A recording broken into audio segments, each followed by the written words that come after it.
नमस्कार दोस्तों, कैसे हैं आप लोग। आई होप आप लोग अच्छे होंगे और आपकी तैयारी भी बेहतरीन चल रही होगी। बीपीएससी तैयारी 4 के लिए स्पेशल क्लास स्टार्ट हुई है। एनसीईआरटी बेस्ड ये क्लास है जो कि आपके जीके जीएस के लिए बहुत ही महत्वपूर्ण है। बीपीएससी तैयारी 3 में मेरा भी सिलेक्शन हुआ है। इस बुक को मेरे द्वारा भी फॉलो किया गया था, तो मुझे ये बुक बहुत ही अच्छी लगी है, इसलिए मैं आपको सजेस्ट कर रही हूँ। यदि आपके पास पर्याप्त समय नहीं है डिटेल एनसीईआरटी पढ़ने का, तो आप इस बुक को ज़रूर फॉलो करें। चैनल पर नए हो तो चैनल को ज़रूर सब्सक्राइब करें, क्योंकि ये वीडियो का नोटिफिकेशन आपको मिलता रहेगा। बारी बारी से हम सभी सब्जेक्ट को टॉपिक वाइज कंप्लीट करेंगे, उसके बाद एमसीक्यूज़ भी देखेंगे। चलिए स्टार्ट करते हैं आज की क्लास। आज का प्रमुख टॉपिक है ईस्ट इंडिया कंपनी और बंगाल के नवाब। आज हमारी ये सेकेंड क्लास है मॉडर्न हिस्ट्री की। मुगल सम्राट द्वारा स्वतंत्र रूप से नियुक्त बंगाल का अंतिम गवर्नर कौन था। राइट आंसर है मुर्शीद कुली खां। इसका शासनकाल था 1717 से 1727 ईस्वी तक। मुर्शीद कुली खां ने अपनी राजधानी ढाका से कहाँ स्थानांतरित की, तो इसने मुर्शिदाबाद में अपनी राजधानी स्थानांतरित की। यदि आप मॉडर्न हिस्ट्री की कुमार गौरव सर की ब्रह्मास्त्र बैच देखना चाहते हैं तो आपको प्लेलिस्ट में यह क्लास मिल जाएगी, जो कि डिटेल में आप उसे समझ सकेंगे। बंगाल के किस गवर्नर ने यूरोपियों की तुलना मधुमक्खियों से की थी। मोस्ट इम्पॉर्टेंट है। राइट आंसर है अली वर्दी खान ने किया था। 20 जून 1756 को प्रसिद्ध ब्लैक होल की घटना बंगाल के किस नवाब के शासनकाल में हुई। यह सिराजुद्दौला के शासनकाल में घटित हुई घटना है। अगला है 9 फरवरी 1757 को अलीनगर की संधि किसके मध्य संपन्न हुई। क्लाइव एवं सिराजुद्दौला। बीपीएससी तैयारी 4 के साथ ही साथ आप किसी भी अन्य एग्ज़ाम के लिए इसे फॉलो कर सकते हैं, क्योंकि एनसीईआरटी से प्रश्न सभी एग्ज़ाम में पूछे जाते हैं। भारतवर्ष में ब्रिटिश साम्राज्य का संस्थापक लॉर्ड रॉबर्ट क्लाइव को माना जाता है, जिसने प्लासी के युद्ध जो कि 23 जून 1757 को हुआ था में बंगाल के नवाब सिराजुद्दौला को पराजित कर पहली बार भारत में ब्रिटिश प्रभुत्व की नींव रखी थी। जो बॉक्स में दिया रहता है मोस्ट इम्पॉर्टेंट होता है, इसलिए उसे विशेष तौर पर ध्यान देंगे।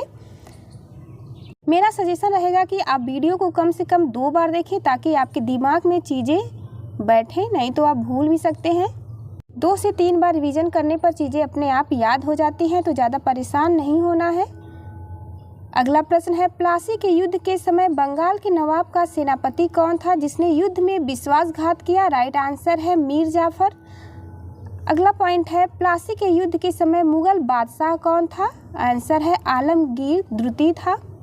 प्लासी युद्ध के पश्चात बंगाल का नवाब कौन बना। मीर जाफर को बनाया गया बंगाल का नवाब। अगला है भारत में ब्रिटिश प्रभुत्व की शुरुआत किस युद्ध से मानी जाती है। राइट आंसर है प्लासी के युद्ध से, जो कि 23 जून 1757 को हुआ था। प्रमुख घटनाएं और उनकी तिथियां याद रखेंगे आप, ये डायरेक्ट पूछ लिया जाता है। ब्लैक होल की घटना कब हुई थी। 20 जून 1756 को। अलीनगर की संधि 9 फरवरी 1757 को। प्लासी का युद्ध मोस्ट इम्पॉर्टेंट 23 जून 1757 में हुआ था। बक्सर का युद्ध हुआ था 22 अक्टूबर 1764 को। इलाहाबाद की प्रथम संधि 12 अगस्त 1765 में हुई। इलाहाबाद की द्वितीय संधि 16 अगस्त 1765 में। बनारस की संधि हुई थी 1773 में। यदि बीपीएससी तैयारी 4 से रिलेटेड आपकी कोई भी क्वेरीज हो, डाउट हो, तो आप टेलीग्राम चैनल से भी जुड़ सकते हैं, या फिर कमेंट बॉक्स में आप अपने डाउट क्लियर कर सकते हैं। वर्ष 1760 में अंग्रेजों ने मीर जाफर को हटाकर किसे बंगाल का नवाब बनाया। राइट आंसर होगा मीर कासिम को।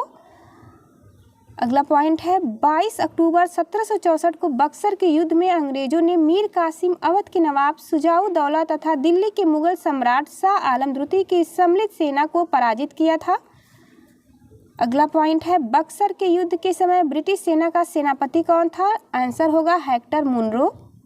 अगला पॉइंट है बक्सर के युद्ध के समय बंगाल का नवाब कौन था। मीर जाफर था। इस पॉइंट को विशेष तौर पर ध्यान देंगे। बक्सर युद्ध के पश्चात इलाहाबाद की प्रथम संधि मुगल सम्राट शाह आलम द्वितीय, बंगाल के नवाब नजमुद्दौला तथा क्लाइव के मध्य तथा इलाहाबाद की द्वितीय संधि क्लाइव तथा अवध के नवाब शुजाउद्दौला के मध्य हुई थी। अगला पॉइंट है किस संधि के माध्यम से अंग्रेजों को बंगाल, बिहार और उड़ीसा की दीवानी प्राप्त हुई। तो राइट आंसर है इलाहाबाद की संधि के दौरान। स्वर्ग से उत्पन्न सेना नायक किसे कहा गया? रॉबर्ट क्लाइव को। ये पीसीएस में भी पूछा गया क्वेश्चन है। अगला पॉइंट है इलाहाबाद की संधि के पश्चात बंगाल में द्वैत शासन की स्थापना किसके द्वारा की गई? आंसर होगा रॉबर्ट क्लाइव। उत्तर मुगल कालीन राज्यों के संस्थापक के नाम दिया गया है, ये नाम याद रखेंगे। बंगाल के संस्थापक मुर्शीद कुली खां थे। संस्थापना का काल है 1717 से लेकर के 1727 याद रखेंगे, जो कि मुर्शीद कुली खां का शासनकाल था। हैदराबाद की स्थापना काल है 1724 और इसके संस्थापक हैं निजाम उल मुल्क, इन्हें चिनकिलीज खां भी कहा जाता है। भरतपुर यह स्थापना काल है 18वीं शताब्दी, संस्थापक इसके चूड़ामन और बदन सिंह हैं। कर्नाटक, इसकी स्थापना 18वीं सदी में हुआ था, संस्थापक इसके हैं सआदत उल्लाह खां। अवध की स्थापना काल है 1722 से लेकर के 24 तक, सआदत खां और बुरहान उल मुल्क के द्वारा इसकी स्थापना की गई। जयपुर की स्थापना काल है 18वीं शताब्दी, सवाई राजा जय सिंह ने जयपुर की स्थापना की। रुहेल पठान के द्वारा 18वीं शताब्दी में, रुहेल पठान की स्थापना 18वीं शताब्दी में मोहम्मद खां बंगस के द्वारा किया गया था। मैसूर की स्थापना भी 18वीं शताब्दी में हैदर अली के द्वारा किया गया। नोट पॉइंट में याद रखेंगे। वर्ष 1842 से 44 तक गवर्नर जनरल रहे लॉर्ड एलनबरो का कार्यकाल कुशल अकर्मण्यता की नीति का काल कहा जाता है। अगली टॉपिक है, क्योंकि ये छोटी टॉपिक है इसलिए हम इसे आज ही कंप्लीट कर लेंगे। क्षेत्रीय राज्य पंजाब एवं मैसूर, इससे जितने भी प्रश्न हैं मात्र आपके इतने में ही कंप्लीट हो जाएंगे, तो आप इसे बेहद ध्यान से देखेंगे। सिख साम्राज्य का संस्थापक किसे माना जाता है? महाराजा रणजीत सिंह को माना जाता है। अगला पॉइंट है महाराजा रणजीत सिंह किस मिसल से संबंधित थे? सुकर चकिया मिसल, जो कि बेहद ही फेमस है। ये क्वेश्चन बार बार पूछा गया है कई एग्जाम में। महाराजा रणजीत सिंह के राज्य की राजधानी कहाँ स्थित है? लाहौर में स्थित है। महाराजा रणजीत सिंह ने सुप्रसिद्ध कोहिनूर हीरा किससे प्राप्त किया था? शाह शुजा से प्राप्त किया। 25 अप्रैल 1809 को अमृतसर की संधि किनके मध्य संपन्न हुई? महाराजा रणजीत सिंह एवं अंग्रेजों के मध्य। बॉक्स में मोस्ट इम्पॉर्टेंट है, महाराजा रणजीत सिंह एक धर्मनिरपेक्ष शासक थे, इसलिए इन्होंने कहा था कि ईश्वर की इच्छा थी कि मैं सब धर्मों को एक निगाह से देखूं, इसलिए उसने दूसरी आंख की रोशनी ले ली। वर्ष 1845 में प्रारंभ हुआ प्रथम आंग्ल सिख युद्ध के दौरान भारत का गवर्नर जनरल कौन था? लॉर्ड हार्डिंग प्रथम, याद रखेंगे नाम। अगला पॉइंट है प्रथम आंग्ल सिख युद्ध किस संधि द्वारा समाप्त हुआ? तो यह लाहौर की संधि, जो कि 1846 में हुई थी। महाराजा रणजीत सिंह का उत्तराधिकारी कौन था? खड़क सिंह थे। महत्वपूर्ण संधियां, डेट भी याद रखेंगे। पुरंदर की संधि हुई थी 1665 ईस्वी में। बड़गांव की संधि 1779 में हुआ था। सालबाई की संधि 1782 ईस्वी में। देवगांव की संधि 1803 ईस्वी, याद रखेंगे। सूरजी अर्जुन गांव की संधि 1803 में हुआ था। पूना की संधि इंपॉर्टेंट है 1817 में। लाहौर की संधि 1806 में और अमृतसर की संधि 1809 में हुई थी। द्वितीय आंग्ल सिख युद्ध किस गवर्नर जनरल के कार्यकाल में हुआ? लॉर्ड डलहौजी, नाम याद रखेंगे। 13 जनवरी 1849 को चिलियावाला युद्ध में अंग्रेजी सेना का नेतृत्व किसके द्वारा किया गया? लॉर्ड गफ के द्वारा। सिख साम्राज्य का अंतिम शासक कौन था? दलीप सिंह थे अंतिम शासक। अगला पॉइंट है वर्ष 1849 में हुए ब्रिटिश साम्राज्य में सिख साम्राज्य के विलय के दौरान भारत का गवर्नर जनरल कौन था? लॉर्ड डलहौजी था। अगला पॉइंट है स्वतंत्र राज्य के रूप में मैसूर की स्थापना किसके द्वारा स्थापित की गई थी? राइट आंसर बनेगा हैदर अली के द्वारा। आइए देखते हैं आंग्ल मैसूर युद्ध के बारे में। 4 आंग्ल मैसूर युद्ध हुए हैं। पहला है प्रथम आंग्ल मैसूर युद्ध, जो कि 1767 से 69 तक चला। मैसूर का शासक था हैदर अली और बंगाल का गवर्नर उस टाइम था लॉर्ड वेरेलेस्ट। संधि यह समाप्त हुआ है युद्ध मद्रास की संधि के द्वारा। इसमें विशेष था हैदर अली दक्षिण भारत का प्रथम शासक था जो अंग्रेजों से पराजित नहीं हुआ। द्वितीय आंग्ल मैसूर युद्ध हुआ 1780 से 84 तक। मैसूर शासक हैदर अली था। बंगाल का गवर्नर वारेन हेस्टिंग था। यह मंगलौर की संधि के द्वारा समाप्त होता है 1784 में। हैदर अली के मृत्यु के बाद टीपू सुल्तान के नेतृत्व में युद्ध हुआ। तृतीय आंग्ल मैसूर युद्ध 1790 से 92 ईस्वी में हुआ। टीपू सुल्तान मैसूर का शासक था। लॉर्ड कॉर्नवालिस बंगाल का गवर्नर था। श्रीरंगपट्टनम की संधि से यह युद्ध समाप्त होता है 1792 में। टीपू सुल्तान की स्थिति कमजोर हो गई थी इसमें। चतुर्थ आंग्ल मैसूर युद्ध टीपू सुल्तान के द्वारा लड़ा गया। लॉर्ड वेलेस्ली बंगाल का गवर्नर था। मैसूर की सहायक संधि के द्वारा यह युद्ध समाप्त होता है। टीपू सुल्तान की इसमें मृत्यु हो जाती है। मैसूर में पुनः वांडियार वंश की स्थापना होती है और अंग्रेजों ने वांडियार वंश के शासक से सहायक संधि की थी। इम्पॉर्टेंट पॉइंट है, सिख साम्राज्य के महाराजा रणजीत सिंह की तुलना फ्रांसीसी यात्री विक्टर जाकमा ने नेपोलियन से की। हमारी प्रमुख टॉपिक है ब्रिटिश राजनीतिक एवं प्रशासनिक नीतियाँ।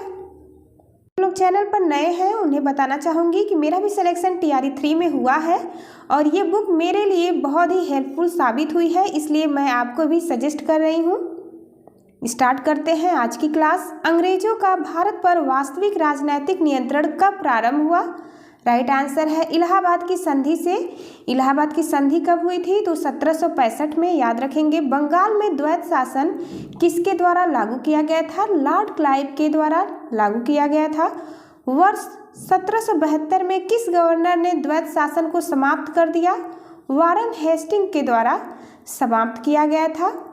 अगला पॉइंट है, भारत में न्यायिक सेवा का जन्मदाता किसे माना जाता है? वारेन हेस्टिंग को। बॉक्स में दिए गए पॉइंट बेहद इंपॉर्टेंट होते हैं। वारेन हेस्टिंग के कार्यकाल में रेगुलेटिंग एक्ट 1773 के अंतर्गत वर्ष 1774 में कलकत्ता में सुप्रीम कोर्ट की स्थापना की गई थी। इसके प्रथम मुख्य न्यायाधीश सर एलिजा एम्पे थे। अगला पॉइंट है, भारत में पुलिस सेवा एवं सिविल सेवा का जन्मदाता किसे माना जाता है? राइट आंसर है लॉर्ड कॉर्नवालिस को। कई बार पूछा गया क्वेश्चन है। वर्ष 1863 में प्रथम भारतीय ICS अधिकारी बनने का गौरव किसे प्राप्त हुआ है? सत्येंद्र नाथ टैगोर। BPSC TRE 4 के साथ ही साथ यदि आप कोई भी एग्जाम की तैयारी कर रहे हैं जिसमें कि GK GS से प्रश्न पूछे जाते हैं तो ये one of the best book है। इस बुक को आप जरूर फॉलो करें। अगला पॉइंट देखते हैं, ब्रिटिश भारत में लोक सेवा संबंधित आयोग एंचिसन आयोग, यह वर्ष 1886 में इसका गठन हुआ था। गवर्नर जनरल था लॉर्ड डफरिन।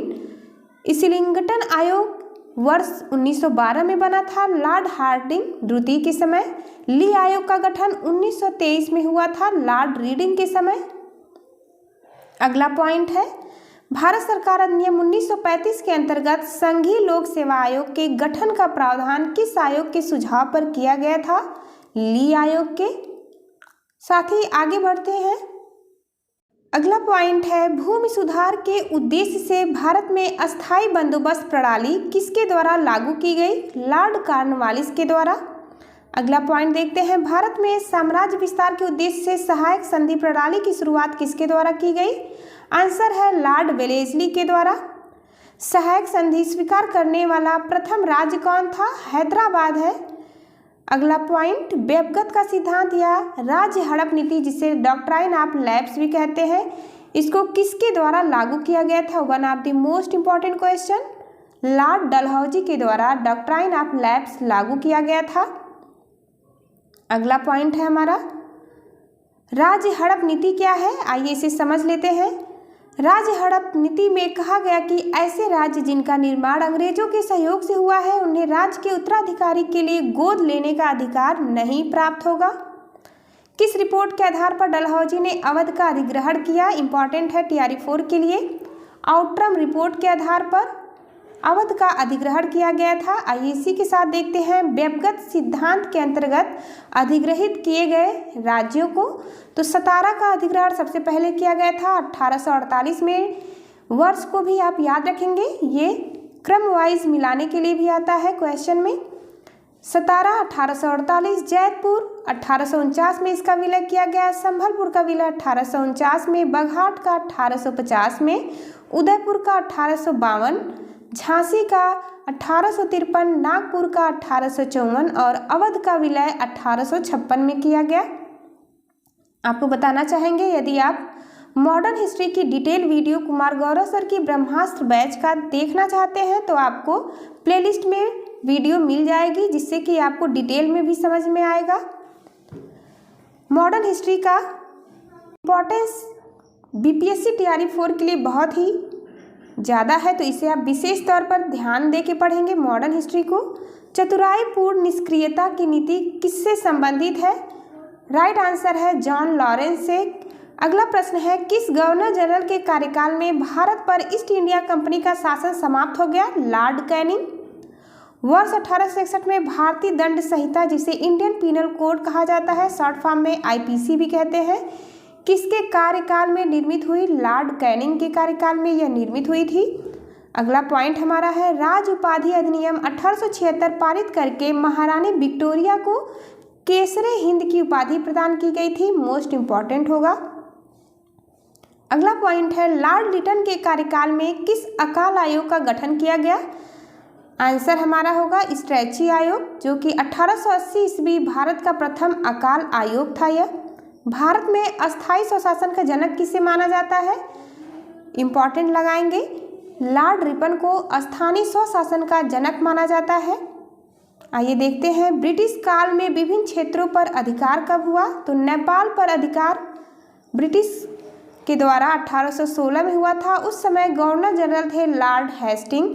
सिंध पर अधिकार 1843 में किया गया लॉर्ड एलनबरो के द्वारा। भूटान पर अधिकार 1865 में लॉर्ड लॉरेंस के द्वारा किया गया और बर्मा पर अधिकार 1885 में लॉर्ड डफरिन के द्वारा किया गया था।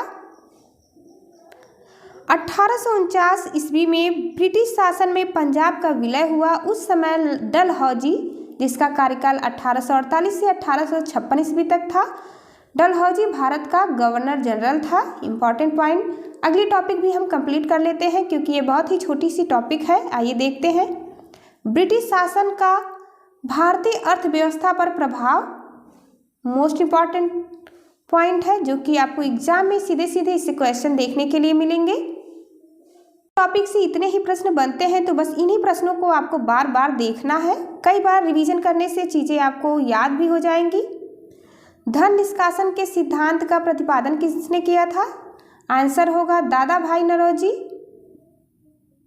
अगला पॉइंट है, वर्ष 1892 में लिबरल पार्टी के टिकट पर ब्रिटिश हाउस ऑफ कॉमन्स में चुने जाने वाले पहले भारतीय दादा भाई नौरोजी थे। Poverty and un British rule in India नामक पुस्तक किसने लिखी? राइट आंसर है दादा भाई नौरोजी ने लिखी थी यह पुस्तक। यह विचार किसने दिया कि भारत में ब्रिटिश आर्थिक नीति घिनौनी है? Karl Marx. कार्ल मार्क्स से क्वेश्चन पूछा गया है बीपीएससी तैयारी 1 में।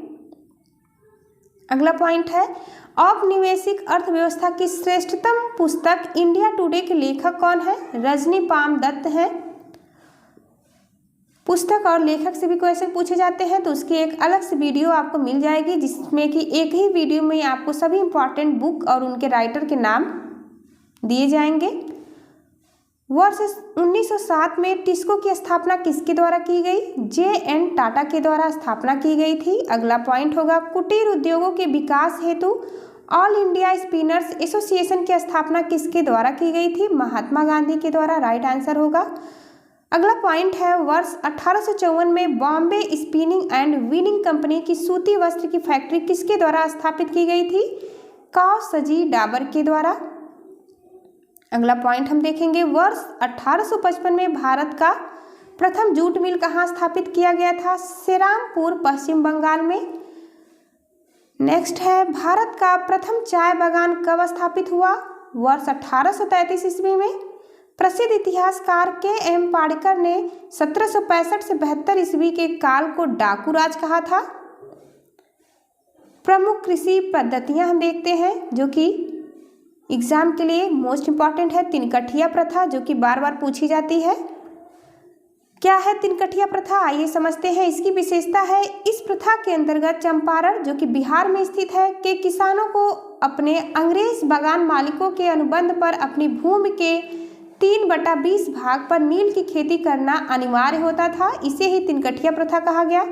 ददनी प्रथा क्या है? इस प्रथा के अंतर्गत ब्रिटिश व्यापारी भारतीय उत्पादकों, कारीगरों, शिल्पियों आदि से निर्मित माल प्राप्त करने के लिए अग्रिम अथवा पेशगी के रूप में धन देते थे।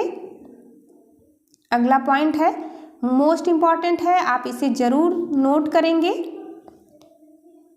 ब्रिटिश कालीन भू राजस्व व्यवस्था। तो 3 व्यवस्थाएं थी ब्रिटिश काल में भू राजस्व की। पहली थी अस्थाई बंदोबस्त, दूसरी रैयतवाड़ी और तीसरी है महलवाड़ी। तो सबसे पहले हम अस्थाई बंदोबस्त के बारे में देखेंगे। अस्थाई बंदोबस्त, इसे जमींदारी बंदोबस्त भी कहा गया है। यह लॉर्ड कॉर्नवालिस के द्वारा लाया गया था 1793 ईस्वी में। कहाँ पर यह लागू किया गया? तो बंगाल, बिहार, उड़ीसा, उत्तर प्रदेश, बनारस, उत्तरी कर्नाटक के क्षेत्रों में समस्त ब्रिटिश भारत का 19% हिस्सों पर यह लागू था। अस्थाई बंदोबस्त व्यवस्था पर भूमि अधिग्रहण सदैव के लिए जमींदार को दिया जाता था। ब्रिटिश सरकार को राजस्व देने की जिम्मेदारी भी जमींदार की थी। अब देखते हैं इसके साथ नेक्स्ट है रैयतवाड़ी भू राजस्व व्यवस्था। रैयतवाड़ी भू राजस्व व्यवस्था टॉमस मुनरो के द्वारा स्टार्ट किया गया था 1820 ईस्वी में। यह स्टार्ट हुआ था मुंबई, मद्रास और असम के क्षेत्रों पर। समस्त ब्रिटिश भारत का 51% क्षेत्रों में यह लागू था, जो कि सबसे अधिक था। भूमि का मालिक इसमें किसान होता था और ब्रिटिश सरकार को राजस्व देने की जिम्मेदारी भी किसान की थी। अगला पॉइंट हमारा, कर की दर इसमें फिक्स की गई थी 33% से लेकर के 55% तक। और नेक्स्ट है महालवाड़ी भू राजस्व व्यवस्था, जो कि हॉल्ट मैकेंजी के द्वारा स्टार्ट की गई थी 1822 में। यह क्वेश्चन अनेकों बार यूपीएससी से लेकर के एसएससी सभी एग्जाम में पूछे गए हैं। हॉल्ट मैकेंजी ने महलवाड़ी को 1822 में स्टार्ट किया। यह प्रमुख क्षेत्र इसका था उत्तर प्रदेश, मध्य प्रांत और पंजाब में, जो लागू किया गया। समस्त ब्रिटिश भारत का 30% हिस्से पर लागू था। भूमि पर गांव का अधिकार होता था इसमें, और ब्रिटिश सरकार को राजस्व देने की जिम्मेदारी समस्त गांव के मुखियाओं को दी गई थी। कर की दर 60% तक लागू की गई थी। तीनों का प्रभाव क्या पड़ा? तो इन तीनों भू राजस्व अर्थव्यवस्थाओं का प्रभाव था, आइए देखते हैं। पहला पॉइंट है पारंपरिक अर्थव्यवस्था का विघटन होने लगा।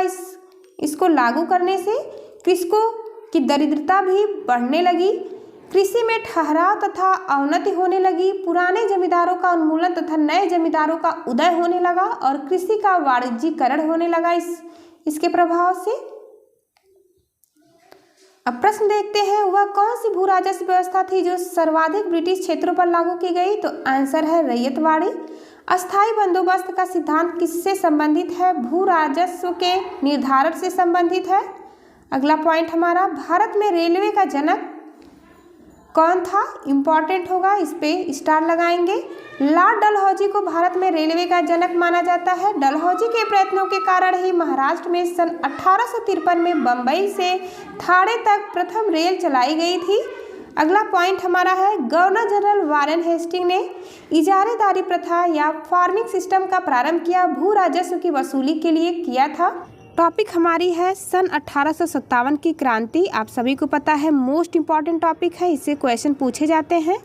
आपको विशेष तौर पर 1857 से लेकर के 1947 तक के सभी टॉपिक को बहुत ही ध्यान से देखना और समझना है, क्योंकि इन्हीं से क्वेश्चन सर्वाधिक बनते हैं। आइए देखते हैं, 1857 की क्रांति सर्वप्रथम कहाँ से प्रारंभ हुई है? तो यह मेरठ से प्रारंभ हुई है। डेट याद रखेंगे 10 मई 1857, क्योंकि आजकल डेट पूछा जाता है। 34वीं रेजिमेंट के सिपाही मंगल पांडे ने किस स्थान पर विद्रोह किया था? बैरकपुर, पश्चिम बंगाल से विद्रोह किया था मंगल पांडे ने। अगला पॉइंट है, वर्ष 1857 के स्वाधीनता संग्राम के प्रतीक क्या थे? तो इसका प्रतीक था कमल और रोटी। अगला पॉइंट है, वर्ष 1857 के विद्रोह का तात्कालिक कारण क्या था? तात्कालिक कारण था एनफील्ड राइफल में चर्बी वाले कारतूसों का प्रयोग। बॉक्स में दिए गए पॉइंट आप विशेष तौर पर ध्यान देंगे। अंग्रेजों की शोषणकारी आर्थिक, राजनीतिक, धार्मिक और प्रशासनिक नीतियों के प्रभाव ने 1857 के विद्रोह को जन्म दिया था। ये मूल कारण थे। 1857 ईस्वी के विद्रोह के समय भारत का गवर्नर जनरल कौन था? आंसर है लॉर्ड कैनिंग। अगला पॉइंट, 1857 ईस्वी के विद्रोह के समय ब्रिटिश प्रधानमंत्री कौन था? तो पाल्मस्टन। यदि आप डिटेल एनसीईआरटी पढ़ते हैं तो भी उसमें पहली बार पढ़ने पे क्या इम्पोर्टेंट पॉइंट है यह समझने में परेशानी होती है, तो आप यदि इसे पढ़ेंगे तो आपको मेन इम्पॉर्टेंट फैक्ट यहाँ पर मिल जाएंगे। इसलिए यह one of the best book है एनसीईआरटी की। अगला पॉइंट है 1857 ईस्वी के स्वतंत्रता संग्राम से संबंधित पहली घटना कौन सी थी? पहली घटना थी सैनिकों का दिल्ली के लाल किले पर पहुंचना। अगला पॉइंट है 1857 के विद्रोह में भाग लेने वाले सर्वाधिक सैनिक किस राज्य क्षेत्र से थी? तो यह अवध राज्य क्षेत्र से थे। अगला पॉइंट देखते हैं, 1857 ईस्वी में किसने इलाहाबाद को आपातकालीन मुख्यालय बनाया था? लॉर्ड कैनिंग ने बनाया था। केंद्रीय संगठन की कमी तथा सुनियोजित रणनीति के अभाव में 1857 ईस्वी का विद्रोह असफल रहा। ये प्रश्न पूछा गया है कि 1857 का विद्रोह असफल क्यों रहा, तो इस पॉइंट को आप याद रखेंगे। अगला पॉइंट है, लखनऊ में 1857 ईस्वी की क्रांति का नेतृत्व किस महिला ने किया था? बेगम हजरत महल। अनेकों बार ये प्रश्न पूछा गया है। प्रश्न है, 1857 ईस्वी के स्वाधीनता संघर्ष में प्रमुख भूमिका निभाने वाली रानी लक्ष्मीबाई का जन्म कहाँ हुआ था? तो इनका जन्म वाराणसी में हुआ था। रानी लक्ष्मीबाई को अंतिम युद्ध में किसने पराजित किया? कैप्टन ह्यूरोज ने पराजित किया है। असम में 1857 ईस्वी की क्रांति का नेता कौन था? तो नेता थे दीवान मनीराम दत्त। फैजाबाद से विद्रोह कर रहे किस क्रांतिकारी को पकड़ने के लिए अंग्रेजों ने 50,000 रुपये का इनाम रखा था? उनका नाम है मौलवी अहमदुल्ला। अगला प्रश्न है, कानपुर से विद्रोह का नेतृत्व कर रहे नाना साहेब ने किसे अपना सेनापति नियुक्त किया? आंसर है तात्या टोपे। आज ये टॉपिक आपकी 1857 की कंप्लीट हो जाएगी। इतने ही प्रश्न बनते हैं, इसलिए इन सभी प्रश्नों को आप बार बार देखेंगे ताकि चीज़ें आपको याद हो जाए। 1857 के विद्रोह के दौरान मुगल बादशाह बहादुर शाह जफर ने किसे अपना सेनापति नियुक्त किया था? बख्त खां। नाम है बख्त खां। अगला पॉइंट हमारा, 1857 के विद्रोह के प्रमुख केंद्र एवं प्रमुख विद्रोही नेता। मोस्ट इम्पॉर्टेंट होगा, सभी नाम आपके लिए, आपके एग्जाम के लिए बेहद इम्पॉर्टेंट है। दिल्ली से विद्रोही नेता थे बहादुर शाह सेकेंड। विद्रोह की तिथि भी पूछी जाती है। 11 मई 1857 दिल्ली में विद्रोह की तिथि है और इसके दमनकर्ता थे निकलसन और हडसन। लखनऊ से विद्रोही नेता बेगम हजरत महल ने नेतृत्व किया था। यह स्टार्ट हुआ था 4 जून 1857 को और इसके दमनकर्ता थे कॉलिन कैंपबेल। अगला है, झांसी से नेतृत्वकर्ता रानी लक्ष्मीबाई थी और तात्या टोपे भी थे। विद्रोह की तिथि है 4 जून 1857। दमनकर्ता यहाँ के हैं जनरल ह्यूरोज। कानपुर से विद्रोही नेता नाना साहब और तात्या टोपे हैं। विद्रोह की तिथि है 5 जून 1857 और दमनकर्ता हैं कॉलिन कैंपबेल। इलाहाबाद से विद्रोही नेता लियाकत अली थे। 6 जून को यह स्टार्ट होता है। दमनकर्ता हैं कर्नल नील। फैजाबाद से विद्रोही नेता मौलवी अहमदुल्ला। स्टार्ट होता है विद्रोह की तिथि जून में 1857 और दमनकर्ता इसके हैं कर्नल नील। अगला है, जगदीशपुर से नेतृत्वकर्ता कुंवर सिंह और उनके भाई अमर सिंह हैं। विद्रोह स्टार्ट होता है 12 जून 1857 को और दमनकर्ता का नाम है विलियम टेलर व विंसेंट आयर। बरेली से नेतृत्वकर्ता खान बहादुर खां है। स्टार्ट हुआ है जून 1857 में और विंसेंट आयर इसके दमनकर्ता हैं। फतेहपुर से नेतृत्वकर्ता अजीमुल्ला है जो स्टार्ट हुआ था। इसकी डेट है 1857 और इसके दमनकर्ता हैं जनरल रेनार्ड। मेन पॉइंट नीचे ध्यान देंगे। 1857 के विद्रोह के समय मुगल शासक बहादुर शाह जफर थे। इन्हें इस विद्रोह का अखिल भारतीय नेता माना गया था। अगला पॉइंट है, वर्ष 1857 के विद्रोह के दमन के पश्चात भारत शासन अधिनियम 1858 पारित किया गया। इसके माध्यम से भारत का शासन ईस्ट इंडिया कंपनी के हाथों से निकलकर ब्रिटिश क्राउन के हाथों में चला गया। अगला पॉइंट देखेंगे, महारानी विक्टोरिया ने भारतीय प्रशासन को ब्रिटिश ताज के नियंत्रण में लेने की घोषणा कब की थी? तो यह घोषणा हुई थी 1 नवंबर 1858 को। वर्ष 1857 के विद्रोह के दमन के पश्चात भारतीय सेना का पुनर्गठन किसके लिए किस आयोग का गठन किया गया? आयोग मोस्ट इम्पॉर्टेंट है, पील आयोग।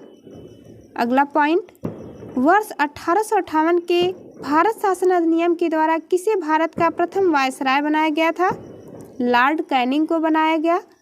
अगला पॉइंट ध्यान देंगे, 1857 ईस्वी के विद्रोह में कौन सा शायर अंग्रेजों का आलोचक था? तो नाम है मिर्जा गालिब। भारत के शिक्षित मध्य वर्ग तथा जमींदारों ने 1857 के विद्रोह में तटस्थता बनाए रखी थी। यह यूपीएससी में भी पूछा गया है, स्टेट पीसीएस सभी एग्जाम में कई बार प्रश्न पूछा गया है। अगला पॉइंट, 1857 के विद्रोह के कारणों पर भारतीय भाषा में लिखने वाला प्रथम भारतीय कौन था? सर सैयद अहमद खां थे। वर्ष 1857 के विद्रोह में बिहार का नेतृत्व जगदीशपुर के जमींदार वीर कुंवर सिंह द्वारा किया गया था। यदि आपको वीडियो अच्छी लगे तो लाइक शेयर जरूर करें ताकि पता चले कि आपको ये वीडियो अच्छी लग रही है। 1857 ईस्वी के स्वतंत्रता संग्राम में किस राजवंश ने अंग्रेजों की सर्वाधिक सहायता की थी? ग्वालियर के सिंधिया ने किया था। मोस्ट इम्पॉर्टेंट होगा, इसे आप विशेष तौर पर ध्यान देंगे और स्टार लगाएंगे। 1857 पर आधारित प्रमुख पुस्तकें, ये कई बार पूछा गया प्रश्न है। द ग्रेट रिबेलियन पुस्तक के लेखक अशोक मेहता हैं। First war of independence Vinayak Damodar Savarkar ने लिखी है। 1857 एसएन सेन के द्वारा लिखी गई पुस्तक है। Sipahi mutiny and the revolt of 1857 RC Majumdar के द्वारा लिखी गई है। History of Indian mutiny TR Holmes के द्वारा लिखी गई है। रिबेलियन 1857 यह पुस्तक पीसी जोशी के द्वारा लिखी गई है। रिबेलियन 1857 पीसी जोशी की पुस्तक ये पूछी गई थी एग्जाम में। Causes of the Indian revolt Sir Syed Ahmad Khan के द्वारा लिखी गई पुस्तक है। अगला पॉइंट देखते हैं, किसने 1857 के विद्रोह को स्वतंत्रता की पहली लड़ाई कहा था? वीडी सावरकर ने कहा है, अनेकों बार पूछा गया प्रश्न। 1857 के विद्रोह को एक षड्यंत्र की संज्ञा किसने दी? सर जेम्स आउटरम एवं डब्ल्यू टेलर ने। एनसीईआरटी से ही प्रश्न पूछे जाते हैं एग्जाम में, तो यदि आप एक बार एनसीईआरटी तैयार कर लेते हैं तो एक नहीं आप सभी एग्जाम को बहुत ही आसानी से पास कर सकते हैं। तथा कथित प्रथम राष्ट्रीय स्वतंत्रता संग्राम न प्रथम न राष्ट्रीय और न ही स्वतंत्रता संग्राम था, यह कथन किसका है? तो यह कथन आरसी मजूमदार का है। भारतीय स्वाधीनता आंदोलन का सरकारी इतिहासकार कौन था? राइट आंसर है एसएन सेन। अगला पॉइंट हमारा 1857 विद्रोह पर आधारित प्रमुख मत क्या थे? तो डॉक्टर एसएन सेन का मत देखते हैं, जो कि इतिहासकार हैं। इनका मत है, जो कुछ धर्म के लिए लड़ाई के रूप में प्रारंभ हुआ वह स्वतंत्रता संग्राम के रूप में समाप्त हुआ। इसी के साथ देखते हैं अशोक मेहता का मत क्या था? 1857 ईस्वी के विद्रोह का स्वरूप राष्ट्रीय था। वीडी सावरकर का मत है कि 1857 की ईस्वी का विद्रोह एक सुनियोजित राष्ट्रीय स्वतंत्रता संग्राम था। वीडी सावरकर का मत जरूर याद रखेंगे। डॉक्टर आरसी मजूमदार तथा कथित प्रथम राष्ट्रीय संग्राम न तो प्रथम न ही राष्ट्रीय और न ही स्वतंत्रता संग्राम था। सर जॉन लॉरेंस ने क्या कहा 1857 की क्रांति के बारे में? तो उन्होंने कहा कि यह पूर्णतः सिपाही विद्रोह था। बेंजामिन डिज़रायली ने कहा कि 1857 ईस्वी का विद्रोह एक राष्ट्रीय विद्रोह था। पी रॉबर्टसन ने कहा कि 1857 ईस्वी का विद्रोह केवल एक सैनिक विद्रोह था जिसका तात्कालिक कारण चर्बी युक्त कारतूस था। टी.आर. होम्स ने कहा कि यह सभ्यता एवं बर्बरता का संघर्ष था। डब्ल्यू टेलर और जेम्स आउटरम ने कहा कि यह अंग्रेजों के विरुद्ध हिंदू मुसलमानों का षड्यंत्र था। रीज का मत था कि 1857 की क्रांति यह ईसाई धर्म के विरुद्ध एक धर्म युद्ध था। रानी लक्ष्मीबाई की मृत्यु पर ह्यूरोज ने कहा था कि भारतीय विद्रोहियों में वह अकेली पुरुष थी। सीआरटी और साथ ही एक्स्ट्रा यदि आप कुछ पढ़ना चाहते हैं तो लूसेंट के अलावा आपको और कुछ नहीं पढ़ना है, मात्र इन 2 पुस्तक को आप तैयार कर लेते हैं तो आपका सिलेक्शन निश्चित रूप से होगा। टॉपिक हम स्टार्ट करते हैं प्रमुख किसान एवं जनजाति विद्रोह, जिसमें कि पहला पॉइंट है 19वीं शताब्दी के दौरान होने वाले बहावी आंदोलन का मुख्य केंद्र कहाँ था? आंसर होगा पटना। 1857 के विद्रोह के पश्चात बंगाल में कौन सा विद्रोह हुआ था? आंसर है नील विद्रोह, जो कि 1859 से 60 तक चला। आदिवासी नेता को जगत पिता यानी धरती आबा के नाम से किसे जाना जाता है? बिरसा मुंडा, याद रखेंगे। बॉक्स में दिए गए पॉइंट मोस्ट इम्पॉर्टेंट है। संथाल विद्रोह का नेतृत्व सिंधु एवं कान्हू ने किया था। इस विद्रोह को हूल विद्रोह के नाम से भी जाना जाता है। अगला पॉइंट है वंदे मातरम गीत के रचयिता कौन है? बंकिम चंद्र चटर्जी, याद रखेंगे। यदि आप चैनल पर नए हो तो चैनल को जरूर सब्सक्राइब करें ताकि आने वाली सभी वीडियो का नोटिफिकेशन आपको मिलता रहे। अगला पॉइंट हमारा सन्यासी विद्रोह का उल्लेख बंकिम चंद्र चटर्जी के किस उपन्यास में किया गया था? आंसर होगा आनंद मठ में, कई बार पूछा गया प्रश्न है। हो विद्रोह कब हुआ था? हो विद्रोह 1820 से 21 ईस्वी के मध्य हुआ है। टीआरई 1, टीआरई 2 और टीआरई 3 सभी में इससे प्रश्न बने हैं, तो इस टॉपिक को बहुत ही ध्यान से तैयार करना है। संभलपुर में हुए अनेक ब्रिटिश विरोधी विद्रोहों का नेता कौन था? आंसर बनेगा सुरेंद्र साई। महाराष्ट्र में रामोसी कृषक जत्था की स्थापना वासुदेव बलवंत फड़के ने स्थापित किया था। कूका आंदोलन कई बार पूछा गया है। कूका आंदोलन 1840 से 72 तक चला। इसका संगठन किसने किया? तो गुरु राम सिंह के द्वारा यह संगठित किया गया था। अलगुलान विद्रोह किससे संबंधित है? बिरसा मुंडा से संबंधित है। यह बिरसा मुंडा किस राज्य से संबंधित है? तो ये है झारखंड राज्य से संबंधित। नील कृषकों की दुर्दशा पर रचित नाटक नील दर्पण के लेखक दीनबंधु मित्र हैं, मोस्ट इम्पॉर्टेंट होगा। पागलपंथी विद्रोह का मुख्यतः किस क्षेत्र में हुआ था? तो पागलपंथी विद्रोह हुआ था शेरपुर से गारो पहाड़ियों तक। फरायजी विद्रोह का नेता कौन था? दादू मियाँ। छोटा नागपुर जनजाति विद्रोह कब हुआ? 1820 में हुआ है। मुंगेर के बड़हिया ताल विद्रोह का उद्देश्य क्या था? तो बकास्त भूमि की वापसी की मांग इसका प्रमुख उद्देश्य था। कोल विद्रोह 1831-32 में चला। इसका नेतृत्व किया गया था बुद्धो भगत के द्वारा।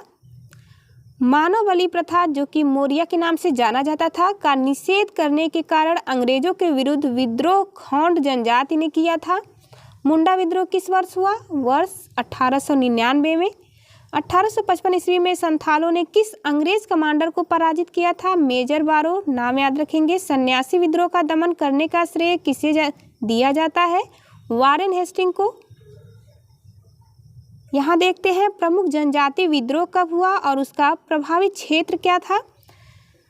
चुआर जनजाति द्वारा यह विद्रोह किया गया था, जिसके नेतृत्व करता थे राजा जगन्नाथ। वर्ष 1768 याद रखेंगे। प्रभावित क्षेत्र है नानभूम व वीरभूमि, पश्चिम बंगाल। हो विद्रोह अभी हमने देखा है, इसके नेतृत्वकर्ता राजा पराहत थे। यह 1820 में भी चला, 22 और 32 तक चला। प्रभावित क्षेत्र है सिंह भूमि और छोटा नागपुर। भील विद्रोह याद रखेंगे, सेवाराम और त्र्यंबक इसके नेतृत्वकर्ता हैं। 1818 से 48 तक यह चला। खानदेश इसका प्रभावित क्षेत्र है। खासी विद्रोह यह राजा तीरथ सिंह, मुकुंद सिंह व बार मानिक के द्वारा नेतृत्व किया गया। 1829 से 32 तक चला है। खासी पहाड़ी असम क्षेत्र में। कोल विद्रोह हुआ है, इसके नेतृत्वकर्ता हैं बुद्धो भगत व गंगा नारायण। 1831 से 32 तक यह प्रभावी रहा छोटा नागपुर के क्षेत्रों में। रंपा विद्रोह अल्लूरी सीताराम राजू के द्वारा नेतृत्व किया गया। 1879 आंध्र प्रदेश यह प्रमुख क्षेत्र रहा इसका। खौंड विद्रोह हुआ है चक्र बिश्नोई के नेतृत्व में। 1846 से 48 तक चला और फिर यह 1855 में भी लागू रहा। खौंडमल उड़ीसा के क्षेत्रों में। संथाल विद्रोह हुआ है, जिसके नेतृत्व करता है सिद्धू व कान्हू, ये पूछा गया प्रश्न है। 1855-56 में राजमहल पहाड़ी यानी पश्चिम बंगाल के क्षेत्रों में यह था। मुंडा विद्रोह हुआ था जिसके नेतृत्वकर्ता बिरसा मुंडा थे। 1899 से 1900 में यह चला। छोटा नागपुर के क्षेत्रों में प्रभावित रहा। भील विद्रोह के नेतृत्वकर्ता दौलत सिंह हैं। 1914-15 में यह प्रभावित रहा बांसवाड़ा और डूंगरपुर में। पावना विद्रोह 1873 से 76 तक चला। इसके प्रमुख नेता ईशान चंद्र राय, शंभुनाथ पाल और केशव चंद्र राय थे। अगला पॉइंट बेहद ध्यान से देखेंगे। वेलुथम्पी ने अंग्रेजों के विरुद्ध आंदोलन का नेतृत्व किया। यह कहाँ पर किया गया? तो केरल में। यदि वीडियो अच्छी लगे तो लाइक ज़रूर करें और अपने दोस्तों के साथ इसे शेयर भी करें ताकि सभी लोगों को पता चल सके। भीलों द्वारा मध्य प्रदेश एवं महाराष्ट्र में अंग्रेजों के विरुद्ध क्रांति प्रारंभ की गई थी। गडकरी विद्रोह का केंद्र किस स्थान पर था? तो यह कोल्हापुर महाराष्ट्र में यह प्रभावित रहा। जनजातीय लोगों के लिए आदिवासी शब्द का प्रयोग किसने किया? ठक्कर बापा ने किया था। खैरवार आदिवासी आंदोलन किस वर्ष हुआ? वर्ष 1874 में हुआ था। मोपला विद्रोह कहाँ हुआ था? केरल के मालाबार तट पर। गोविंद गिरी ने मेवाड़, बांगड़ और आसपास के क्षेत्रों में निवास करने वाले भीलों में सामाजिक सुधार के लिए लसोड़िया आंदोलन प्रारंभ किया था। अहोम विद्रोह 1828 से 35 तक चला। यह किस राज्य से संबंधित है? तो राज्य का नाम याद रखेंगे, असम से संबंधित है अहोम विद्रोह। राम सिंह के नेतृत्व में संचालित कूका आंदोलन की शुरुआत मूलतः किसके द्वारा की गई थी? भगत जवाहर मल, जो कि सेन के द्वारा साहिब इन्हें कहा जाता है। महाराष्ट्र में कौन सा विद्रोह हुआ था? भील विद्रोह हुआ महाराष्ट्र में। बिरसा मुंडा ने एकेश्वरवाद की स्थापना पर बल दिया था। यह प्रश्न कई बार पूछा गया है अलग अलग एग्जाम में। इस मैप में किस राज्य में कौन सा विद्रोह हुआ है उन सबको एक साथ दिया है, तो ये बहुत ही अच्छा रहेगा आपको याद करने के लिए। मैं आपको टेलीग्राम चैनल पर इसे शेयर कर दूंगी। सभी विद्रोहों को दिया गया है। यहाँ पर भी आप देख सकते हैं विभिन्न किसान आंदोलन को एक दृष्टि में दिया गया है। जो हमने पीछे पढ़ा है उसी को दिया गया है। क्योंकि ये बहुत ही महत्वपूर्ण है तो इसे एक बार बहुत ही अच्छे से ध्यान से आप पढ़ेंगे। विभिन्न किसान आंदोलन जो कि एक साथ आपको मिल जाएगा, इसके अलावा आपको और कुछ नहीं पढ़ना है किसान आंदोलन के लिए। मोपला विद्रोह मालाबार इसका प्रभावी क्षेत्र है। नेतृत्वकर्ता KN हाजी थे। कारण है अंग्रेजों द्वारा नई राजस्व व्यवस्था लागू करना। नील विद्रोह हुआ था बंगाल में। इसके नेतृत्वकर्ता थे दिगंबर विश्वास और विष्णु विश्वास। इसका प्रमुख कारण था यूरोपीय लोगों द्वारा किसानों से बलपूर्वक नील की खेती करवाना। पावना विद्रोह हुआ था बंगाल में। ईशान चंद्र राय और शंभुनाथ पाल तथा केशव चंद्र राय इसके नेतृत्वकर्ता रहे। कारण क्या था इस विद्रोह का? तो अधिक लगान तथा वर्ष 1859 के अधिनियम के अंतर्गत मिली काश्तकारों की जमीन पर कब्जे के विरुद्ध षड्यंत्र और बेदखली इसका प्रमुख कारण था। दक्कन विद्रोह कहाँ पर हुआ? महाराष्ट्र के पूना और अहमदनगर, सोलापुर व सतारा जिले में। बाबा साहेब देशमुख इसके नेतृत्वकर्ता थे। रैयतवाड़ी वाले क्षेत्र के किसान कर्ज अदायगी को लेकर महाजनों के जाल में फंस गए। कपास की गिरती कीमतों व अकाल के बावजूद लगान की दर में अत्यधिक वृद्धि इसका प्रमुख कारण बनी। चंपारण सत्याग्रह क्यों हुआ? मोस्ट इम्पॉर्टेंट है 1917 में चंपारण सत्याग्रह, जिसके नेतृत्वकर्ता थे महात्मा गांधी। चंपारण जो कि बिहार में स्थित है। रामनगर, मोतिहारी, बेतिया और मधुबनी इसका प्रमुख क्षेत्र था। तिनकठिया प्रणाली के विरोध में हुआ था चंपारण सत्याग्रह। खेड़ा सत्याग्रह हुआ था गुजरात में, खेड़ा नामक स्थान पर, जिसके नेतृत्वकर्ता थे महात्मा गांधी और वल्लभ भाई पटेल। इसका प्रमुख कारण था फसल बर्बाद होने के बावजूद सरकार द्वारा मालगुजारी वसूल किया जाना। अवध किसान आंदोलन 1920 में हुआ था। प्रतापगढ़, रायबरेली, सुल्तानपुर और फैजाबाद के क्षेत्रों में झिंगुरी लाल सिंह और बाबा रामचंद्र ने इसका नेतृत्व किया। कारण था इस आंदोलन का अवैध लगान व बेदखली अधिनियम लागू। अवध मालगुजारी जिसे कि संशोधन अधिनियम से लगान में बढ़ोतरी थी, यही प्रमुख कारण रहा इसका। एका आंदोलन 1921-22 में हुआ। बाराबंकी, हरदोई, बहराइच, सीतापुर के क्षेत्रों में। मदारी पासी इसके नेतृत्वकर्ता थे। कारण था लगान में वृद्धि। मोपला विद्रोह हुआ था मालाबार के क्षेत्रों में। अली मुदालियार इसके नेतृत्वकर्ता थे। अधिक लगान व बेदखली इसका प्रमुख कारण था। बारदौली सत्याग्रह हुआ था सूरत व बारदौली तालुका के क्षेत्रों में। नेतृत्वकर्ता सरदार वल्लभ भाई पटेल थे। लगान में बढ़ोतरी इसका प्रमुख कारण थी। पंजाब में किसान आंदोलन हुआ 1930 से 40 तक चला। जालंधर, अमृतसर, होशियारपुर, लैलपुर और शेखपुरा के क्षेत्रों में सोहन सिंह भाकना, ज्वाला सिंह, तेज सिंह और मास्टर हरि सिंह बाबा इसके प्रमुख नेतृत्वकर्ता रहे। कारण था इस आंदोलन का भू राजस्व में कटौती, ऋणों के भुगतान में स्थगन। तत्कालिक कारण अमृतसर व लाहौर में भू राजस्व का पुनर्निर्धारण, राजस्व पुनर्निर्धारण, नहर कर में वृद्धि ये प्रमुख कारण रहा। तेभागा आंदोलन 1946 में हुआ था। दिनाजपुर, रंगपुर, जलपाईगुड़ी, मिदानपुर और 24 परगना इसका प्रमुख क्षेत्र था। कंपा राम सिंह भवन सिंह इसके नेतृत्वकर्ता थे। कारण क्या था इस आंदोलन का? तो तेभागा कारण आंदोलन का कारण था बटाईदारों ने निर्णय लिया कि वे जोतदारों को आधे के स्थान पर 1/3 उपज देंगे। तेलंगाना आंदोलन जो कि 1946 से 51 तक चला। तेलंगाना के क्षेत्रों में सामूहिक नेतृत्व इसमें किया गया। निजाम और जमींदारों, साहूकारों तथा व्यापारियों के विरुद्ध संघर्ष किया गया था इस आंदोलन में। पॉइंट है, भारत की स्वतंत्रता के पश्चात चलाए गए भूदान आंदोलन के नेतृत्वकर्ता विनोबा भावे थे। एक है ब्रिटिश भारत में शिक्षा का विकास, इससे प्रश्न बनते हैं तो आप इसे विशेष तौर पर ध्यान देंगे। पहला पॉइंट हमारा, व्यक्तिगत प्रयासों में सर्वप्रथम कलकत्ता में शिक्षा हेतु मदरसा की स्थापना किसके द्वारा की गई? तो हमारा राइट आंसर होगा वारेन हेस्टिंग के द्वारा की गई थी। वर्ष 1784 में कलकत्ता में एशियाटिक सोसाइटी या बंगाल की स्थापना किसके द्वारा की गई है? सर विलियम जोन्स के द्वारा। बॉक्स में दिए गए पॉइंट इंपॉर्टेंट होते हैं। एशियाटिक सोसाइटी ऑफ बंगाल के अधीन सर्वप्रथम भगवत गीता का अंग्रेजी में अनुवाद चार्ल्स विलिंकिंस ने किया था तथा कालिदास की प्रसिद्ध रचना अभिज्ञान शाकुंतलम का पहली बार अंग्रेजी में अनुवाद सर विलियम जोन्स ने किया। मोस्ट इम्पॉर्टेंट है, कई एग्जाम में यह पूछा गया है। वाराणसी में प्रथम संस्कृत महाविद्यालय की स्थापना किसने किया था? जोनाथन डंकन के द्वारा। वर्ष 1800 में कलकत्ता में असैन्य अधिकारियों के प्रशिक्षण हेतु फोर्ट विलियम कॉलेज की स्थापना किसके द्वारा की गई थी? लॉर्ड वेलेस्ली के द्वारा यह स्थापना की गई। अगला पॉइंट हमारा, किस अधिनियम के द्वारा भारत में शिक्षा के प्रसार हेतु 1 लाख रुपए खर्च करने का अधिकार गवर्नर जनरल को दिया गया? तो यह चार्टर अधिनियम 1813 का था। आंग्ल प्राच्य विवाद किससे संबंधित है? तो यह भारत में शिक्षा पद्धति लागू करने के तरीकों से संबंधित विवाद है।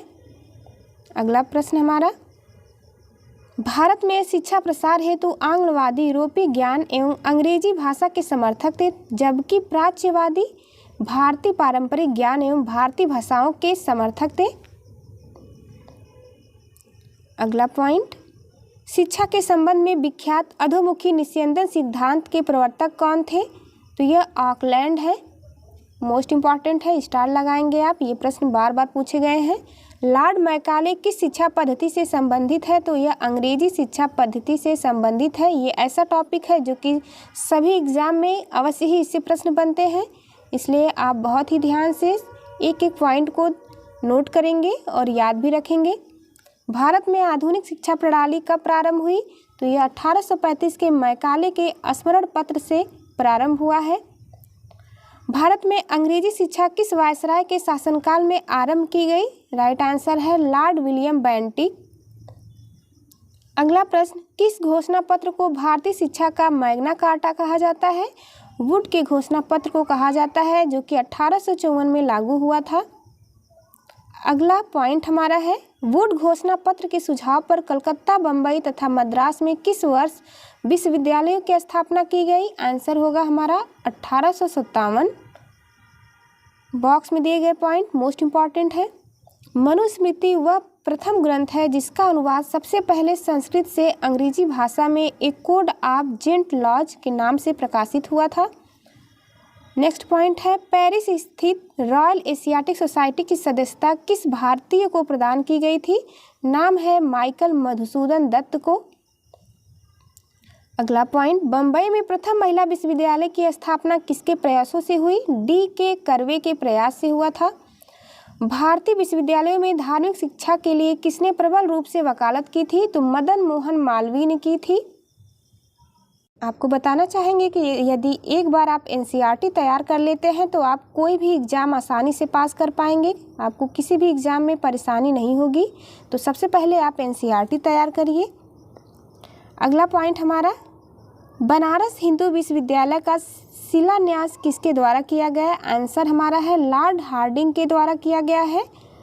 भारत में शिक्षा के क्षेत्र में विकास के लिए एनी बेसेंट ने वर्ष 1898 में सेंट्रल हिंदू कॉलेज की स्थापना की, जो वर्ष 1916 में मदन मोहन मालवीय जी के प्रयासों से बनारस हिंदू विश्वविद्यालय बना। इम्पॉर्टेंट फैक्ट है। अगला पॉइंट, वर्ष 1817 में डेविड हेयर के सहयोग से कलकत्ता में हिंदू कॉलेज की स्थापना किसके द्वारा की गई? तो आंसर होगा राजा राम मोहन राय। अगला पॉइंट है, वर्ष 1847 में रुड़की इंजीनियरिंग कॉलेज के रूप में भारत के प्रथम इंजीनियरिंग कॉलेज की स्थापना किसके द्वारा की गई? जेम्स टॉमसन के द्वारा यह स्थापना की गई थी। बहुत ही महत्वपूर्ण है। प्रमुख शिक्षा आयोग और इसकी स्थापना कब हुई, ये डेट और वायसराय कौन था, ये तीनों आपको याद रखना है क्योंकि सीधे सीधे प्रश्न बनते हैं इससे। चार्ल्स वुड डिस्पैच कब आया था? तो यह 1854 में आया। गवर्नर जनरल थे लॉर्ड डलहौजी। हंटर आयोग की स्थापना 1882 में हुई लॉर्ड रिपन के कार्यकाल में। रेले आयोग, जिसे कि विश्वविद्यालय आयोग के नाम से भी जाना जाता है, यह 1902 में आया था लॉर्ड कर्जन के कार्यकाल में। सैडलर आयोग 1917 में आया लॉर्ड चेम्सफोर्ड के कार्यकाल में। इंच कैप आयोग 1923 में आया है लॉर्ड रीडिंग के कार्यकाल में। हरटांग समिति, जो कि प्राथमिक शिक्षा से संबंधित है, यह 1929 में आई है लॉर्ड इरविन के कार्यकाल में। लिंडसे आयोग, जो कि प्रौढ़ शिक्षा के लिए समर्पित थी, 1929 में लॉर्ड इरविन का कार्यकाल था। सार्जेंट आयोग, यह 1944 में आया लॉर्ड वेवेल के कार्यकाल में। और राधा कृष्णन आयोग 1948 का है, जो कि लॉर्ड माउंटबेटन के कार्यकाल में आया था। मोस्ट इम्पॉर्टेंट पॉइंट है, वर्ष 1937 में गांधी जी द्वारा प्रस्तुत वर्धा योजना शिक्षा से संबंधित है। अनेकों बार ये प्रश्न अलग अलग एग्जाम में पूछे गए हैं। इसी के साथ ही हम आधुनिक भारत में प्रेस का विकास क्या था, इस टॉपिक को भी कंप्लीट कर लेते हैं। मॉडर्न हिस्ट्री की ये सब मेन टॉपिक हैं जिससे कि प्रश्न जरूर बनते हैं, तो इन सब टॉपिक को आप बहुत ध्यान से समझ के पढ़ेंगे। आधुनिक भारत में प्रेस का विकास क्या रहा? भारत का प्रथम समाचार पत्र द बंगाल गजट किस वर्ष प्रकाशित किया गया था? आंसर हमारा होगा वर्ष 1780 में जेम्स ऑगस्टस हिक्की के द्वारा यह प्रकाशित किया गया था। अगला पॉइंट है, वर्नाक्यूलर प्रेस एक्ट किस वायसराय के समय पारित हुआ था? लॉर्ड लिटन के समय यह पारित हुआ। अगला पॉइंट है, वर्ष 1866 में संपादित ज्ञान प्रदायिनी पत्रिका का संस्थापक कौन था? नवीन चंद्र रॉय। अगला प्रश्न है, भारत में सर्वप्रथम प्रेस सेंसरशिप किसने लागू की थी? आंसर होगा लॉर्ड वेलेस्ली ने लागू किया था। अल हिलाल एवं अल विलाग नामक पत्रिकाएं किसके द्वारा प्रकाशित की गई थी? मौलाना अबुल कलाम आज़ाद। 2 से 3 अंक के क्वेश्चन भी पूछे जाते हैं पत्र और पत्रिकाओं से, तो इसको आप नोट करेंगे एक जगह, आगे आपको एक साथ मिल जाएगा, अभी परेशान नहीं होना है। अल हिलाल एवं अल विलाग, ये प्रश्न हो चुका है। अगला प्रश्न देखते हैं, अमृत बाजार पत्रिका की स्थापना किसने की थी? शिशिर कुमार घोष ने। अनेकों बार पूछा गया है। रामानंद चटर्जी द्वारा बंगाली भाषा में संपादित मॉडर्न रिव्यू पत्रिका कहाँ से प्रकाशित होती थी? तो यह कलकत्ता से प्रकाशित होती थी। मोस्ट इम्पॉर्टेंट पॉइंट है, बॉक्स में दिया गया है जो। वर्ष 1878 का vernacular press act Lord Ripon ने वर्ष 1882 में रद्द कर दिया था। रिपन को प्रेस का मुक्तिदाता कहा जाता है, कई बार पूछा गया है। प्रेस का मुक्तिदाता किसे कहते हैं? तो आंसर होगा रिपन। पत्रकार के कर्तव्य का निर्वहन करते हुए जेल जाने वाला प्रथम भारतीय कौन था? तो बाल गंगाधर तिलक। कुमार गौरव सर की यदि ब्रह्मास्त्र बैच की मॉडर्न हिस्ट्री आप पढ़ना चाहते हैं तो चैनल पर आपको प्लेलिस्ट दे दी गई है, आप चाहें तो उसे बहुत ही अच्छे से पढ़ सकते हैं। पत्रकार के कर्तव्य का निर्वहन करते हुए जेल जाने वाला प्रथम भारतीय था बाल गंगाधर तिलक। एक साप्ताहिक के रूप में यंग इंडिया का शुभारंभ किसने किया? तो यह होम रूल पार्टी ने किया था। यंग इंडिया एनी बेसेंट जिसकी संपादक थी। भारतीयों द्वारा अंग्रेजी भाषा में प्रकाशित प्रथम समाचार पत्र कौन सा था? तो यह हिंदू पैट्रियट है। अगला पॉइंट है, अमेरिका में फ्री हिंदुस्तान अखबार किसने प्रारंभ किया था? तारक नाथ दास के द्वारा स्टार्ट किया गया था। कानपुर से प्रकाशित प्रताप समाचार पत्र के माध्यम से विजय सिंह पथिक ने बिजौलिया आंदोलन को पूरे भारत में चर्चा का विषय बना दिया। फारसी साप्ताहिक मिरात उल अखबार किसके द्वारा प्रकाशित होता था? मोस्ट इम्पॉर्टेंट स्टार लगाएंगे, यह राजा राम मोहन राय की है। रॉबर्ट नाइट ने कलकत्ता से वर्ष 1875 में अंग्रेजी भाषा की किस पत्रिका का संपादन किया था? स्टेट्समैन का संपादन किया गया था। अगला पॉइंट स्टार्ट होता है, वर्ष 1861 में इंडियन मिरर नामक अखबार का प्रकाशन कहाँ से किया जाता था? तो यह कलकत्ता से होता है। बहिष्कृत भारत पत्रिका से किसका संबंध था? डॉक्टर भीमराव अंबेडकर। ये कई बार पूछा गया है, TRE 1 में भी इससे क्वेश्चन सीधे बने हैं। हरिजन पत्रिका के प्रारंभकर्ता कौन थे? महात्मा गांधी। लिटन द्वारा वर्नाकुलर प्रेस एक्ट पारित कर किस वर्ष भारतीय समाचार पत्रों पर प्रतिबंध लगा दिया गया था? तो वर्ष 1878 में। वर्ष 1920 में लाहौर से लाला लाजपत राय द्वारा उर्दू में वंदे मातरम समाचार पत्र प्रारंभ किया गया था। सोम प्रकाश नामक समाचार पत्र की शुरुआत किसने की थी? ईश्वर चंद्र विद्यासागर ने। लीडर अखबार किस कार्य के लिए प्रसिद्ध था? यह उदारवादियों की नीतियों का प्रचार करने के लिए प्रसिद्ध था। अंग्रेजी साप्ताहिक पत्र वंदे मातरम के साथ किसका संबंध है? अरविंद घोष का संबंध था। किस पत्रिका ने वर्नाकुलर प्रेस एक्ट 1878 का समर्थन किया था? पायनियर नामक पत्रिका ने समर्थन किया था। नील आंदोलन का समर्थन करने वाली पत्रिका हिंदू पैट्रियट के संपादक हरिश्चंद्र मुखर्जी हैं। Most important. स्वदेश वाहिनी नामक पत्रिका के संपादक के रामकृष्ण पिल्ले हैं। अंग्रेजी समाचार पत्र इंडिपेंडेंट किसके द्वारा प्रारंभ किया गया था? मोतीलाल नेहरू के द्वारा यह प्रारंभ किया गया। मराठी भाषा की पत्रिका केसरी के संपादक कौन थे? आंसर होगा लोकमान्य बाल गंगाधर तिलक। एक एक पॉइंट जो है मोस्ट इम्पॉर्टेंट है, आप किसी को भी स्किप नहीं करेंगे, बहुत ही ध्यान से इसे याद करते चलेंगे। इंडियन नेशन अखबार का प्रकाशन कहाँ से होता था? पटना से। कांग्रेस के प्रथम अधिवेशन के समाप्त होने के एक सप्ताह बाद कलकत्ता के समाचार पत्र द इंडियन मिरर ने लिखा, बम्बई में आयोजित प्रथम राष्ट्रीय कांग्रेस भारत में ब्रिटिश शासन के इतिहास में एक महत्वपूर्ण अध्याय जोड़ती है। अंग्रेजी समाचार पत्र लीडर का संपादन मदन मोहन मालवीय ने अभ्युदय पत्रिका के पश्चात किया था। ये प्रमुख पत्र और पत्रिकाएं हैं। इस टॉपिक से 2 अंक के क्वेश्चन तो आप फिक्स मान के चलिए, 100% इससे क्वेश्चन पूछा जाएगा, तो आप इसे बहुत ध्यान से समझते हुए और याद करते हुए चलेंगे। एक जगह आप इसे कहीं नोट कर लीजिएगा और बार बार रिवीजन करने से यह स्वतः ही याद हो जाएगा। बंगाल गजट पत्रिका का प्रकाशन 1780 में हुआ था। इसके संस्थापक जेम्स ऑगस्टस हिक्की। स्थान है कलकत्ता और यह भाषा थी इसकी अंग्रेजी भाषा। बंगाल गजट 1816 में प्रकाशन वर्ष है इसका, जिसके संस्थापक हैं गंगाधर भट्टाचार्य। स्थान था कलकत्ता और यह अंग्रेजी भाषा में प्रकाशित हुई थी। समाचार दर्पण पुस्तक 1818 में प्रकाशित हुई थी। संस्थापक इसके मार्स मैन है। कलकत्ता से बंगाली भाषा में यह प्रकाशित हुई थी। दिग्दर्शन नामक पत्रिका यह 1818 में आई थी, जिसके संस्थापक मार्स मैन है। कलकत्ता से भी यह भी बंगाली भाषा में प्रकाशित हुई थी। संवाद कौमुदी स्टार लगाएंगे, 1821 में यह प्रकाशित हुई थी राजा राम मोहन राय के द्वारा। कलकत्ता से बंगाली भाषा में मिरातुल अखबार 1822 में आई थी। राजा राम मोहन राय कलकत्ता से प्रकाशित हुई फारसी भाषा में। इसमें दिए गए सभी पत्रिकाएं बहुत ही इम्पॉर्टेंट है, इसमें किसी को भी आप कम या ज़्यादा नहीं रख सकते हैं, क्योंकि यहाँ पर वही पत्रिकाएं नोटेड हैं जिससे कि बार बार प्रश्न पूछे गए हैं, तो आप सबको बहुत ही ध्यान से देखेंगे।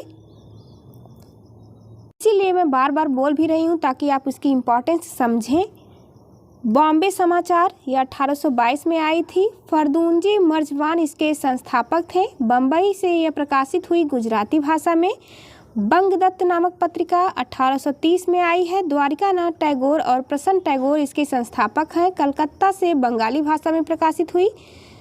जामे जमशेद 1831 में आई है। पीएम मोतीवाला इसके संस्थापक है। बम्बई से फारसी भाषा में प्रकाशित हुई।